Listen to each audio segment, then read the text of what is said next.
Yo, have you heard of LinkedIn Learning? If you haven't, LinkedIn Learning is an American massive open online course provider. It provides video courses taught by industry experts in a variety of subjects. Now, why am I sharing this?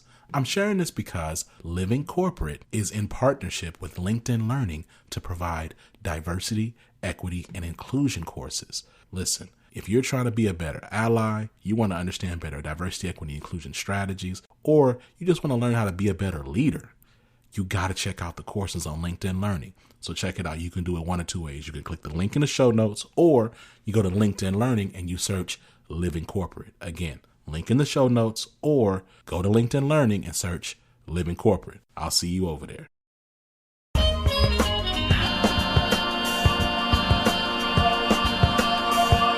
Happy Saturday and welcome again, Sana Akon. How you doing? Good.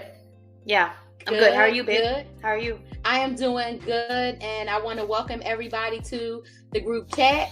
And this edition of the group chat we call Radical Power, because what you and I have been talking about is what does power look like, how to align, to ourselves. And we've just been having some amazing conversations. But what I would like to do is just, pick up. I feel like we had such a really good discussion and a good flow. I would like to, basically pick up where we left off last week. And first I wanted to check in, and I'm sure our audience will want to know how things are going. Did your parents, how's everything going? Because, I told you before, I feel love for you. I feel connected to you. I feel like, we have a bond. And so I've been thinking about it all week. So, yeah. So the good news is everything passes, and whether you like it or not, which is actually a great thing. But yeah, for those who maybe hadn't listened to the past session, and I know a few people have had issues with, I think, just the platform in general today, it seems, overall. It wasn't just you, Vonda, what I was telling Vonda last week was that my parents had just left for Pakistan, and with everything that's the overall environment and the things that are out of our control, we're taking quite a, they're really coming center stage for me in terms of impact in my own life, right? As opposed to an argument with someone who doesn't want to own their supremacy or their degree of racism, because these are degrees, right? It's an array and it's a continuum. Instead of going into that kind of conversation, which I can disconnect from, this was very much in my life. And my father is having some health issues. So I think he's like, as soon as he got there, like 2 days later, he's like, yeah, I'm actually doing much better here now because of the healthcare issues here. And I think this is going to be a great entry into, after you've talked about the conference, into some of the topics that we were going to discuss regarding integration. And so, but that being said, Vonda's asking about how that's going. I think it's going to be up and down like this for a while, but my release, my crying, and my needing to let emotions pass and move through, I think has happened. And then I had some drama at home because that's also part of our lives, and so then managing that through. So the key is, yes, things will keep happening, but how are we responding to it and flowing with it rather than resisting and fighting it, Yeah. Thank you. You're welcome. Thank you for asking. And I'm so glad. And I feel it and I could see it in your face, because your face is lighter and your countenance is lighter. And so I was so glad that we got to see each other, because I couldn't really tell over text because I was distracted this week, because I figured out some stuff for myself. But what you just said, Sana, is a perfect segue about the conference, because it was the Belong by Dawn conference. And the theme of it was owning it, right? So talking about owning yourself and what that looks like. So that directly correlates to the same stuff you and I have been talking about. Yeah. And we came away with 3 things, right? So I did the closing along with Brittany Janae Harris. who is the creator of this thing called Liberated Love Notes, which is this beautiful gift that she has given to all of us to help counteract that narrative, that colonizer mindset, that white supremacist mindset that's telling us we're not good enough, right? Yeah. So she and we close it out. But the thing that connects the most with what you just said, right, about that integration, was I said, so I listened to so you know how when you go to a conference and there's 2 sessions at the same time and you like, damn it, I want to split myself in half. So that used to happen all the time, especially in tech conferences for me, because there were things that I wanted to learn, and then there was things that everybody else expected that I should be good at, you know, and I used to want to split myself up too. And this is so telling, though, so symbolic, that we want to be in 2 places at once and not being able to be present with one fully, because of trying to meet other expectations and then also mapping ourselves. But keep going. That's it. Perfect. That's exactly it. So to that point, right, I said, okay, pick a lane. You go to these. You can watch the other ones on the replay, because I know I can watch the other ones on the replay. So that's that helped me center my brain. So so I watched sessions from 7 o'clock to the end of the day. I did the last one. Here's my 3 takeaways, and this is what I would love to get feedback and hear what people think and hear what you think. So when you think about Dawn's I want to say her tagline or her theme and the way she talks about belonging, right? She talks about claiming and creating, or creating and claiming, right? So think about creating and claiming your life, your space, your career, blah, blah, blah. Okay. So that's the underbelly of what this is, right? Claiming and creating your space, right? So then it was about owning it. So you had women, dope ass Black women up here talking about everything from, first we had a chef, Chef Mimi in the Bay. Nice. She connecting. Now this is what you gonna love, and I just got chills because I'm great to tell you about it. Let me tell you, girl. I got to sit up. I got to get comfy. Chef Mimi is talking about yams and sweet potatoes and connecting African and Asian culture across food, across the yam, sweet potato, right?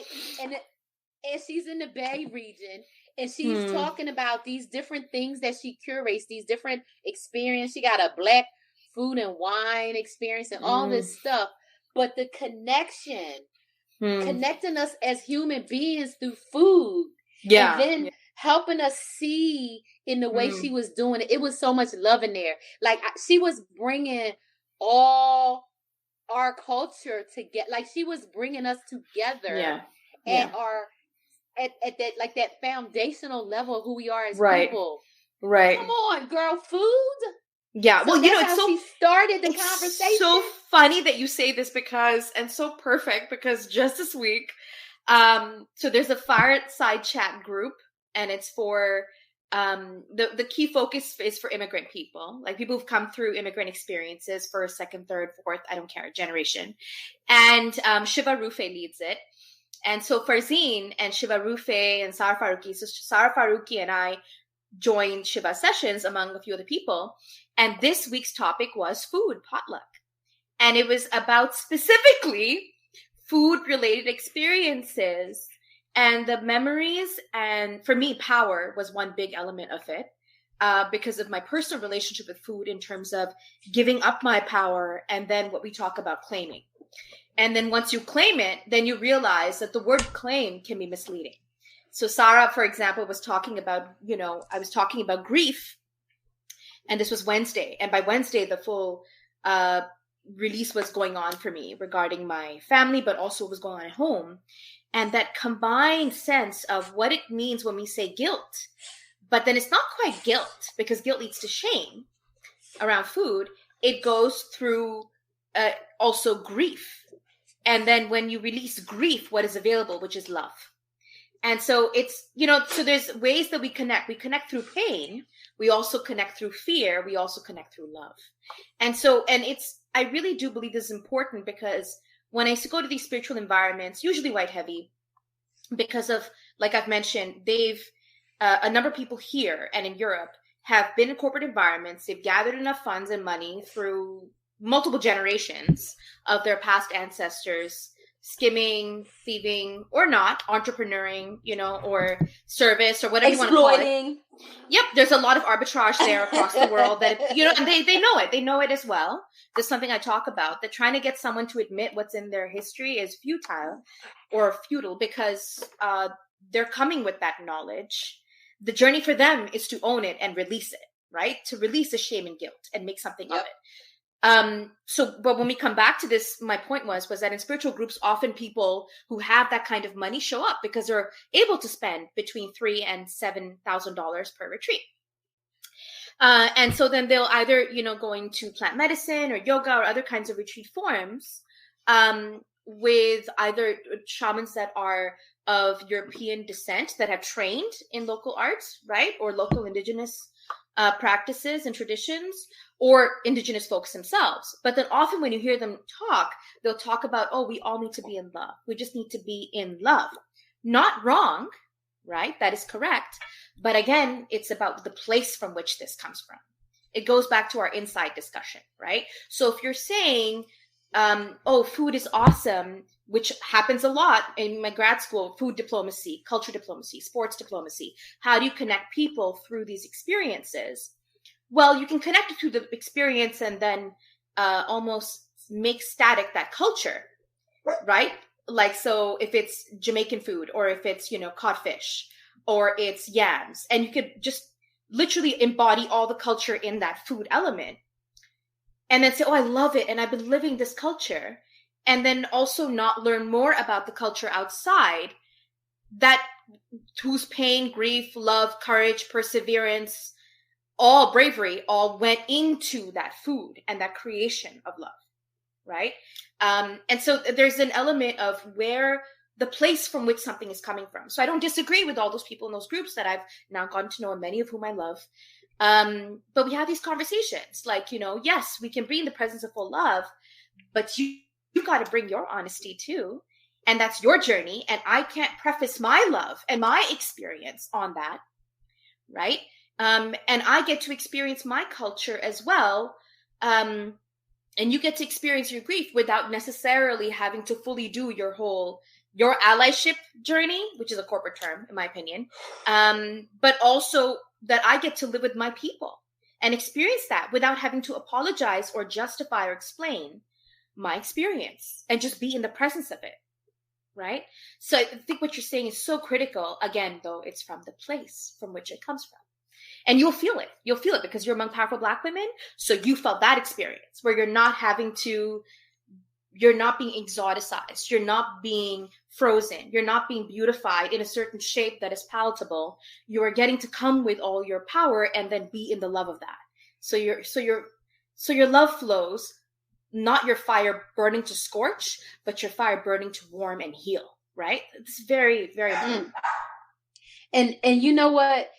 So near the end, right, we got into that, and we talked about it. So speaking of healing, there is a woman named Liz Springer, and she has an app called Innovators Influence. But this Liz Springer is an innovation strategist. And part of what she was talking about was what you were saying, right? And the integration of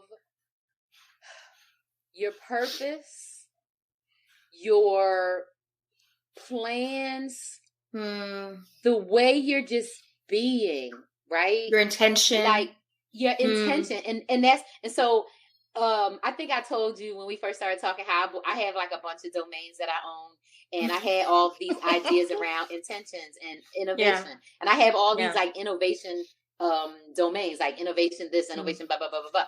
And so, because you have to be intentional. And so to even when we first started talking about this topic, and when we started having conversation about our backgrounds, and we started like getting all these synergies, right? Thinking about how that plays itself out in your everyday experience, integrating family, stress, work, politics, toxic patterns at home, toxic and everywhere. patterns. Yeah. How about some internal trauma? Yeah. Family dynamics. Generational trauma. Yes. Generational trauma. Environmental trauma. What the heck? Yeah. Yeah. No, exactly. And I think to your point on integration, I think it's very, there are a few themes that I was thinking about coming to this call. And I wanted you to allow you to finish your, create that room for you to finish the conference conversation first. Like if there's anything else you wanted to share around that before we go into integration. Yeah. You want to? So the other things I do, and this makes me, this felt integrative, right? So Chef Mimi, she's talking about the connection of food to people, right? And human beings and what that's like. And then she's curated these places around Black food and wine and redefining what soul food means and connecting from a standpoint of wellness and community, right? Then we had Deshauna Spencer, who is the CEO and founder of Quelly, which means truth, right? And Quelly is a Black media network, and her whole thing is about. I've heard of Quelly. Yeah, I haven't interacted with it, but I've heard. Me either. But she gave some movie tips on some things that she's watching right now. Wilmington on Fire, Negroes with Guns, Queen of Angola, Africa United. Like she gave these amazing titles for these movies. And she's really talking about, having content that shows truth. So it doesn't mean not showing tragedy and trauma, but that's not the whole Black story. It's not. Black joy. Black joy. Can we get some Black joy? Yeah. Can I tell you one of the best movies that I loved that had such that juxtaposition of Black joy and drama and all that was, oh my God, I can't believe I just lost the movie. It was the movie that when it won, they announced another movie. Midnight? Moonlight. Yes, yes. God, how could I forget that? But I remember thinking some Black boy joy. How about seeing a movie with a Black boy being happy? Yeah. So we need that. I don't know if I mentioned it last time, but part of my experience over the weekend, as because when my dad left, it was like, okay, my mom was going to stay back, and she said, no, beta means son or daughter. I really need to go back because I don't know what's going to happen in the next 2 months. The numbers were not looking good. Okay. Especially because he got COVID and then the vaccines and, it weighs on your body. And then as he went back to Pakistan, I spoke to him on Monday. He was, I'm getting my ultrasound done, Sana, a lot of the healthcare stresses that come out of being in the States, which is a lot of talk about healthcare and quality of healthcare. But the talk is so much talk and so performative.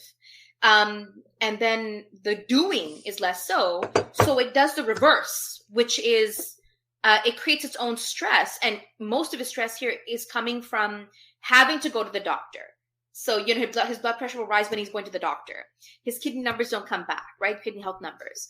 They don't come back healthy because he's worried about having to file for the medical claim benefits and being on the phone and going through proving, which, as you know, is a true Black-brown dilemma right now. The amount that we prove and that we explain and what stress that creates in our bodies. So the reason why I raise all this with you, because I was thinking about in that process, it's such a sacred thing to have time with your parents, to have time from the gene pool that you come from, and then get to a place with your parents where they can describe their experiences to you with interacting with that gene pool, because you're interacting with it too, because it's your gene pool as well. But there are so many Black kids out there who don't get time with their fathers, who are alive, who are sitting in what I call the playground to prison siphon. And I've had friends who've had these conversations with them. And, one of them was incarcerated and he describes how he got there. And I was like, who would have been able to avoid that path? It's a Herculean effort when it's set up for you like that as free labor. Right. And I think, and then it's not just free and it stays neutral. Then you take that person out of the voting system. You endanger their lineage, right? Because they don't have their father present right? Or their mother present. And then that's one angle of it. And then the other element of presence or lack of presence comes from these wars that have been fought abroad and that have been marketed to American publics, right? Because a lot of brown and black kids or have gone, and I say kids because they might have been 16, 17, 18 years old when they signed up. They give you money, they give you benefits, they give you glory. You get to prove yourself to the American nation, you know, in parenthesis, the white American nation, that you are a true American, right? Yep. And what does that do to you then when you find out? And my husband and I often talk about this because he's a white American, but he's also a veteran. He was not deployed, but he knows a lot of VA stuff and what happens and what veterans are dealing with. So when you are in those kind of processes, I'm so fortunate that my father, if I'm not with him, it's because he's in a different country, but he's free and he's living a privileged life, and that he gets his healthcare within 8 hours of landing.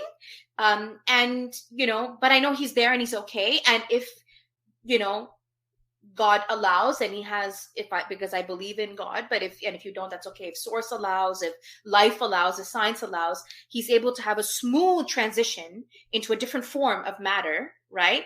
Rather than this bodily form, then it'll be through a natural process, and it won't be through what Black and brown kids have been going through here, which is being separated from their parents and separate. You know what I'm saying? So it's there's so much gratitude in that process. There's light and dark to see in everything, right? And I mean, I have so many chills. I feel so connected to you and everything you're saying right now. Like, because to your point, right? So some things were broken in my gene pool. Some things were broken in my family line that allowed horrible things to happen to kids in my family, including me. And so when I think about that connection, right, to my ancestry and my DNA and my family of origin and my people, right, I think that's one of the reasons that whenever there is a Breonna Taylor or an Aubrey or anybody, it is so deep to me, right? Because I see that. And so today, to be in the company, right, of these women, right, who I can imagine us all in Wakanda together, like literally, right? And it's like I have a vision of what all of the melanated people look like together. Like I have a vision of from the lightest, you know, almond brown or whatever, right, to the deepest dark wheatish cacao. It's called Pakistan. In Pakistan, it's called wheatish, light wheatish. Right. Okay. So it's such a hierarchical, right? To Java, right? To onyx. Yeah. Right. To mocha. Onyx, right? Onyx. Right. Good. Like I imagine that rainbow of beauty. So to sit today and be like, huh? And it was 13 CEOs who didn't wait for somebody to give them a title that they never was going to give us. Okay. Right. And I got to tell you this one statistic that blew my mind. And I read, and you know, we big nerds, and I take nerd as a compliment. And I feel like a nerd is a person that's just cares about one thing, and they, you know, some things, and they dig a lot into it. So I know I'm a nerd, and I'm a tech nerd, and I'm a news nerd, right? But the statistic that came up today.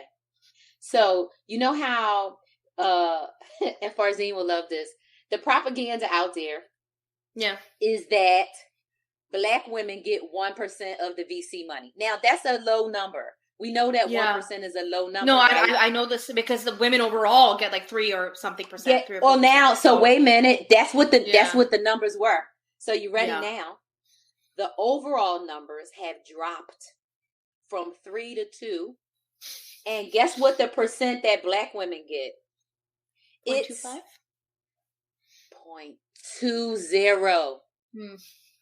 Yeah, that sounds like the ratio that I would know, because I have a ratio for women in tech and what that looks like. So let's talk about it in 1 second. But so I was like, so she had asked us to guess. So I said 0.5%.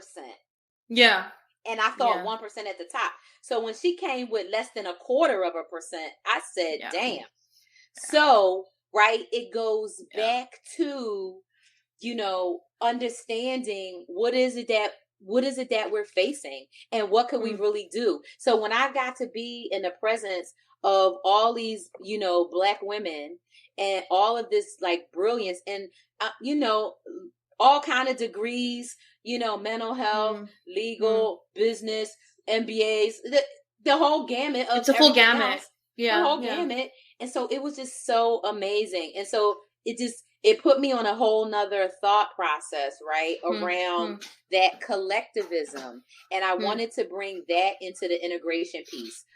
Yeah. So, with that, the name of the conference was called the Belonging Conference, BCon 2021.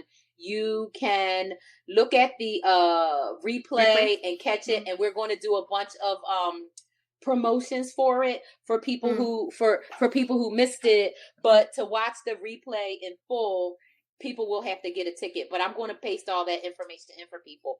But I wanted to tell you a little bit about it because I know that because of that environment and the things that we've been talking about, how you were going to instantly like resonate, like what that did for me. Absolutely. And like how beautiful that was and the whole thing. So, so now let's transition right into continuing that conversation because I think it's super, I think it's super important, for people to continue to hear about it. No, I agree. And thank you for sharing. It's the first thing, because it makes me and my heart so happy to not just see women on, and Black women on LinkedIn, specifically Black women, actually, because brown women, we're struggling like with this, we're struggling because I find, and I say we, because I am part of that group. Us South Asian women really are having a Dr. Jekyll, Mr. Hyde moment in all this, in terms of had access to whiteness, know of our Blackness, and have been constantly conditioned and trained to push it away, which is why it took me so long to own my hair and own my body and own my skin tone, which, becomes a mocha color very quickly because that's my natural form. So but I was always like told by my, grandmother and other people around me, oh yeah, you've gotten quite dark, like, no, it looks nice, but you could use this cream or you could use that cream. And it's a big thing in marriage proposals, to not be so dark. And growing up, this was a big problem. I think there's so much awareness about this now, increasingly so. And with Bollywood's influence, there's been a change in owning that darkness more so. But again, it's because it's trendy, right? And because it's a trend around the world. I mean, I see so many people who are, of European descent who want to tan, and they're like, oh, I love that skin tone. I'm like, do you want everything that comes with the skin tone? I would love for us to have that conversation. They never want the and I say with love, and that's my point, right? That we, as we're going through the process of like interacting with you, which you and I talked about, that we don't have any issue in helping train white folks to get here. And at the same time, we can't depend on their understanding or not. They're on their journey. They'll get there when they get there. They'll feel, the more they avoid the shame, the more the shame is going to bring them to their knees. Yeah. And that goes with for anybody on earth, right? When you avoid shame, it keeps coming back in front of you. And it'll keep coming back through multiple different scenarios because that's the lesson you are meant to learn by yourself. No one else. It's you teaching yourself. Yeah. You're getting back to a wholeness that you had when you were a child. So, and I agree with John Lewd, what he's saying. They never want the burdens of skin color, only the good things that come with great skin tones. And I think all the time. Yeah. Right. And I think, and at the same time, how do you react? So the integration. Now, when I talk about integration, there's a few different angles to this. How do I integrate the fact that I have this knowledge and this awareness from my education, re-education over years, right?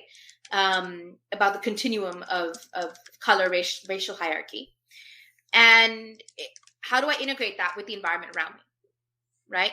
Or what somebody asked me over text on LinkedIn, and I invited her to join the show, was that, she's in her authentic self. She's a Black young woman and a professional who is going for a position somewhere. And I also know the environment around her, right? Because I've been there in that environment specifically. And so she has this knowing. And obviously for me, I want to be a mama bear a little bit in this, right? But that's not my job. And it's counterproductive to do that because every woman has her own growth path. Every person has their own growth path. Women can birth in many ways. It doesn't have to be through being mothers to your own biological children, other people's children. You can be friends, supports, guides. There's many ways to do this and birth and help them birth what they're meant to birth and create, right? This is very important because then we start projecting our shit onto other people. And so she gets to be on her own path. And she's going to get to find her own integration with what she knows about herself and what's coming through for her and what the environment is going to expect and want her to keep groveling and proving about herself as best fit, right? Excellent fit. And these two are sort of oppositional. So you'll see it on LinkedIn as well. Oftentimes people will talk about these topics of what people want and what white people will do, won't do, what the environment, corporate will do, won't do. And then we kind of get stuck. We get stuck because it doesn't feel like there's a way forward. So the way forward becomes, okay, I have this knowing about myself, like what we discussed in the last 2 sessions, about my inside, my environment, my circumstances, when I'm ungaslighting myself, right? And I'm decolonizing myself, as I continue peeling the layers and learning all the layers, knowing those layers will never go away, right? Ask Spanish folks in Spain. The Arab bloodline will never go away from them, because it's in them now. And when, Isabel and Ferdinand went through the Inquisition, they ironically ended up kicking out a lot of Catalan people and forced them to go to Morocco because they wanted the Muslims to leave. It's always going to be there. So when you are the product of multiple things coming together, the way to move forward then is to see all of it as it is, see the patterns that arise from being victim, perpetrator, and these paradigms, and then start merging. Why? Because it's already happened and you can't change history. So you start merging and seeing and choosing what you want to create. What are the identity forms you want to claim? And if nothing in that is something you want to claim as it is, you can pick your own stuff to create. I don't have to claim that I am Mohajir, which is Urdu-speaking Indian who migrated to Pakistan. I can claim it as in that it was real and it's fact that it happened. And I'm also Indian heritage, Pakistani born, Canadian naturalized, and American resident. Yeah. And I'll become an American citizen too, with a white bonus son and a white husband. So, these things are all, we choose what that beauty is going to look like for us, how that river is going to flow. And choosing how we attach to different elements of our identity is also up to us. We're attached, but how we attach, whether it's going to be a clean line or whether we're going to keep bumping up like this constantly and then not creating from a place of power, I mean, so I felt like, first of all, I feel like we could take that in 4 different directions. Number one, because all of it, there's through lines with every piece, right? Yeah. Because it still comes back to what I'm hearing and what I'm feeling is it still comes back to who you or how you decide to identify with power. So do you decide that you have power, right? Yeah. Yep. And that your power resides in your choices, and that at any point in time you choose what you're going to do. So something that just came out recently from me, and I mean like literally, let's see, it's 3:41 Pacific time, literally within the last 18 hours, something that I discovered about myself and that, people are going to hear more about because I have another podcast that is going to come out within the next week or so. But where I've discovered that I have been fighting the power and fighting against it's very things important. that were telling me how to be, how to think, what my story is, blah, blah, blah, blah, blah, for a long, long, long time.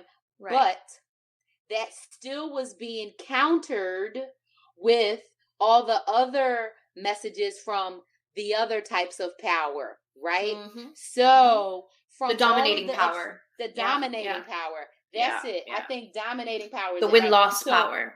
The win-loss. So it's like we have a certain amount of influence on that power. So if we go back to, our heroine, the whistleblower, right? She's taken a lot of risks. I mean, she's taken a lot of risks, right? Yeah.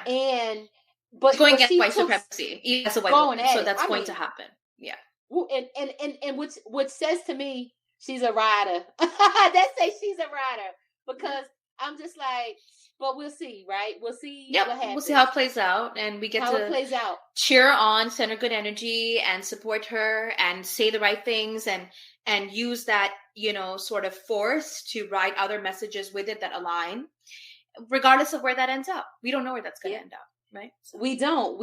But but I think all of these things, they speak to, the dog is hungry. That's why she's all in my face. These other things, they speak. I already fed Snowflake. She's out. And she's like 45 minutes early for wanting food. So, but it all speaks to the integration, and I think it goes back to it, right? Because I have decided, and it's been brought to my attention, like I said, more so in the last 18 hours, that I have been executing this power all along, but it was laying in a way that for some reason I'm thinking it was dormant, but it's just staggered. That I haven't, it was staggered, right? And the other thing is, when I'm in certain spaces where I'm not allowed to be as authentic or as genuine or as comfortable, or I can't express an emotion because of, God forbid, angry, right? Yep, angry black woman. So, angry black women. So it comes together. It comes together for me so much, and I feel like those are just so many different pieces. Well, so go ahead right now. Yeah. Go ahead. What are you gonna say? Go ahead back to with Jean-Luc is saying. So go ahead back to that. This is really interesting, and we've talked also, Jean-Luc, about code switching quite a bit, because there's also an integration there. Right. And I think one of the skills, I'll address that one first, because it's not surface, because there's many things that lead to a person subconsciously and consciously choosing when and how to code switch, both external environment and internal patterns, and then wanting to be badass in that environment and belong. Right. Yep. So and every person's going to have a different way how they code switch, and that becomes your style of fitting in. And then as you're decolonizing, there'll be an art, that your own personal art, in how and when you don't code switch. And then how do you maintain your own code and integrate your black girl code or your brown girl code in that, or black boy, or, just black person code, right? What does that look like when you've already learned that code, right? That external code and the white code. And then there's black or brown person trying to fit in with white code. And then there's a personal inner code. And then there's your own environment code, right? And awareness, it comes back to the same thing. There's going to be an awareness of different codes, and really learning how and when you interact with them. That's a skill. And that alone takes a level of mastery within. And I heard a great definition from one of my colleagues in the space. He's currently in Egypt, which he's traveling, which is that mastery is, because as a master architect, when I left my last workplace, I often think about what it means to be a master. And mastery is a lot about learning and seeing where you could become better and improve, independent of external stories about being too much or too little or not enough or blah, blah, blah, blah, blah, all the distractions, because that's what they are, the distractions from your own path. Sometimes you'll use those distractions because you want your power is, you're staggering your power because it's so much and you're scared of getting shot at, right? And there's fear there because at some point when you were a child, you executed that power and somebody told you, holy, keep that inside. And it could have been another Black woman. It could have been another brown man. It could have been anybody that had said that to you before you even had exposure with white folks. But of course, they're already going to put out those passive aggressive messages, right? That came very early. So as you are decolonizing yourself, it's not, and this is when I come to the next point about avoidance, right? When we talk about I'm going to talk about the words first, right? Inflict and avoid, right? So avoidance is something that can be seen in multiple different lights in a relationship between any two dynamics, any two people. In a marital couple, avoidance comes up when one or both people are not willing to face what's going on at that moment, or as a conflict resolution strategy, it is actually a conflict resolution and peace research strategy, avoidance. When the timing to address that won't necessarily, if you address it right now, won't reap the same results that you want as if you address it at a different point. You may or may not know when that point is going to come, but you just have a knowing that right now you got to focus on something else that wants your attention and that you are ready for, which is why your power was staggered, because we all know when to bring out our power. There is no shame or guilt in it. There's only grief, love, release, and realizing you always had it. So in the case of avoidance, it's the idea that other people's identity, the other people's identification of us, which, is rampant in African colonies, ex-colonies, which I would say in many cases are unfortunately still colonies in the way they're being used for resources and bodies for pharmaceutical testing, et cetera, okay? And warfare. But if you look at it, if we had foreign, like in India, it was the British who came and identified us as, oh, you're Hindu, you're Muslim. Yeah? You should go to temple, you should go to mosque, right? And the rest of you who are getting, through the missionaries, through nuns, are becoming Christian. Here you go, a different pulpit, right? The same applies, for example, with the Belgian colonies when it came to Hutu Tutsi and identification in that. When another person is identifying us and saying, you are this, you get to listen to them and touch that strength. As a child, you might not have this, and that's why you get trauma, right? But as you keep growing older, there comes a point, and I believe it's 30 years old, when it might be, different in age for different people, but generally 30 becomes, I find, a marker when you're like, okay, this trauma's really slowing down the car now. It's the guk that is holding the wheels down and I can't move. So then we start saying, okay, we got to do things differently. So you start going, whether it's talks or retreats or community or finding other ways to connect. And really what you're doing is connecting with the sense of source. In that connection process, you will then learn, okay, so this person can project whatever story, because their identification of me is a story. My identification of me is also a story. You will identify the stories and start separating story from fact. And in that process, you will start seeing things, okay, this person said this, and it just stops there. I don't need it to mean that I am that. I don't need to go prove to them that I'm not that. I just get to listen to them, ask myself, am I that or am I not that? Okay, if I'm not that, I'm not that. Okay, thank you for your input. Cool. Thank you for helping me in seeing that I'm not what you're saying I am. And when the time is right, avoidance versus not, confrontation, I can interact with you on why I am or am not that. But I get to choose the timing, right? That is the only way, in my opinion, that you are able to manage, not control, but manage and play with and create from the circumstances that you have, right? And that becomes such a key element of integration, separating story from fact and being present with the now, not what someone said to you yesterday, not what someone might say to you tomorrow, but what is happening right now, and address story from fact now, and then go based on that. So it will still affect you. But the main thing of life is building the muscle within, because it's there, to start dancing with this in a different way. And then soon you start getting ahead of it, Absolutely. Absolutely. So I think around 30 is correct. And I remember the question that I asked myself, profanity warning, what the fuck is wrong with me? Why do I keep doing the same thing? Why am Because I you're not getting enough. upset about this? Yeah. What is this? Yeah. What is that? And I'm asking myself these questions. And I used to, so I'm a big nonfiction reader. And I probably haven't really enjoyed reading fiction as a hobby for years because I feel like it goes back to the not enough.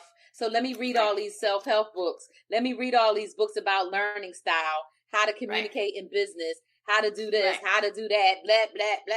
Let me keep on researching to see if I can fix myself, to make myself fit in. Let me see if I can lean in. Yeah. That shit doesn't work. That shit doesn't work. No. You got to integrate. So you got to know who you are, right? So you have to. So one of the good therapists I've had, and I've had two really good therapists over my life. And Vonda, I want to make one more point before we close out. But keep going. Yeah. Before we can. Okay.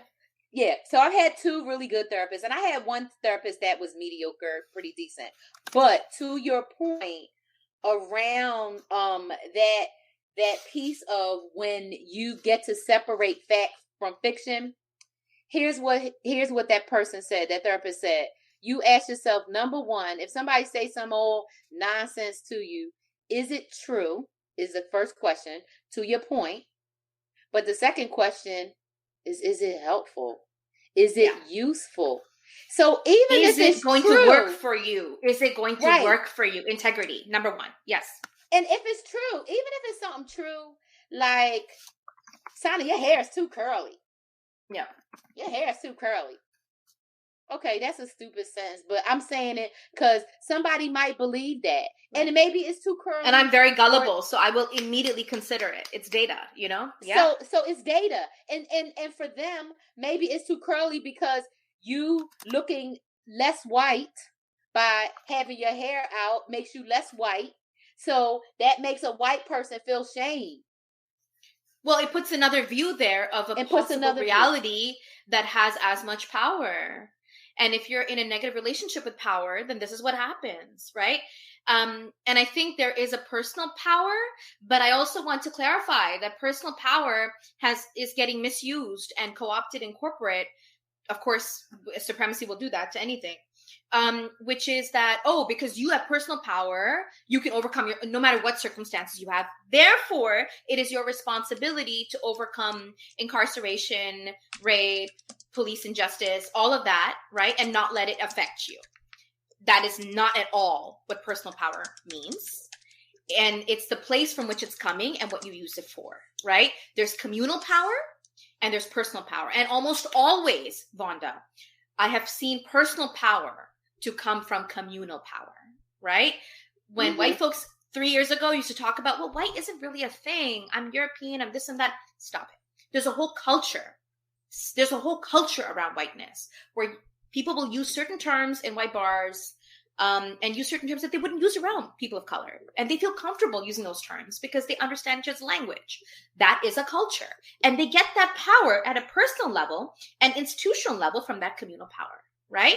And so a perfect example, it is. And to your point, perfect example, I just experienced it when I went to Texas. So I told you I went to my really, really good friend's family wedding, right? Her father got married. And I experienced it, right? Where I would be in conversations with people and they would start to say something that they would normally say. Literally the words were on their tongue and they had to swallow them back because they were looking in my face and I was like, wow, what are they going to say? Like, are they really going to say this in the moment? So, and there's such an opportunity available though, to your point, and this is where I want to address what Jean-Luc was saying about avoidance. So the reason why I'm stating what I'm stating, because avoidance, I'm as a personality, as an Aryan woman, I have almost never avoided anything in my life. Except maybe owning my power. And I truly believe that I manifested not one, but 2 car accidents, 2 divorces to avoid owning my power. Because the more power you have, the more you're going to bring shit into your life. But that's just my personal belief.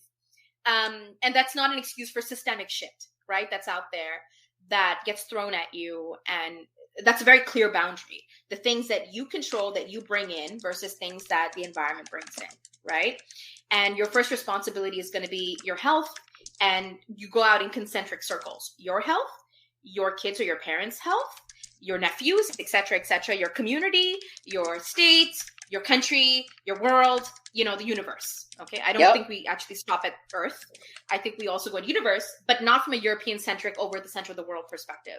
No, as one life form in the universe, right? Of many, many life forms in multiple universes, right? We are contributing to that as well. This is the quantum side of me speaking with my math and tech background. So that being said, I think the avoidance point, right, is very important, because it's not that we are choosing to avoid as in not see, or avoiding from the place of fear or the place of anger, because of course that's going to happen anyway. These are natural processes, and there is nothing, it's actually righteous anger. It's righteous pain. It's righteous frustration, right? So, and you get to own that with your community and people that will see that pain and acknowledge and witness it and share theirs as well. Huge power in that.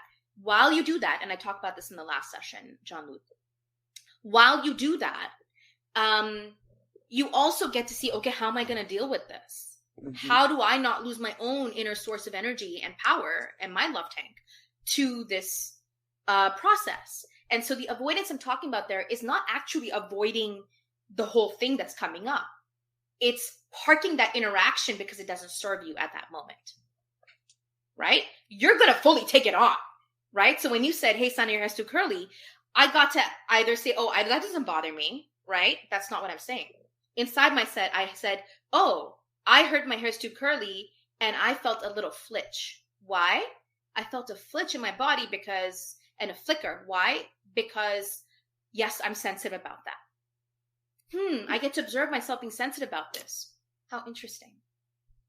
And that's the noticing. Mm-hmm. Yeah. What is too curly? It's not too curly. It's just fucking curly. Exactly. It's gorgeous. Exactly. It's beautiful. You know what I'm saying? But that conversation is the integration. That's not avoidance. That's confronting, but in a productive way is the point, right? That's it. I mean, and we're going to end it on that note because it is 4:00. The way I feel about it is, so one, people can send questions or topics they want to talk about. Send them to hello@radicalchangellc.com. And we will definitely tackle these subjects and topics. I feel like, as far as I'm concerned, I can't even imagine us running out of topics when it comes to talking about power, period, right? Because it is literally part of everything. So whether we're talking about integration from our personal lives, family, connections, parents, relationships, trauma, or are we talking about career and corporate literally, and how Vonda, to navigate? To your point, power stays even after someone dies because you're in relationship with it. That's how important it is. You know what I'm saying? So it's like learning this is very important, but I'll stop now because I know it's 7. Yeah. No, but yes, absolutely. So we're going to keep on talking. So all I'm saying is the series isn't over as far as I'm concerned. As long as you can fit it on your calendar, Sana A. Khan, I agree. You and I are going to continue to talk about radical power. We're going to continue to have this group chat. Invite your friends, invite your family. Check it out on the replay. Of course, there's going to be clips posted. There's going to be links. I definitely, recommend people go back and look at old shows. We're going to start putting some blog articles out and some other things related to it. So stay tuned. Thanks, everybody, for connecting. And we will see you next time. I love you, my sister. Bye. Love you too. Thank you so much.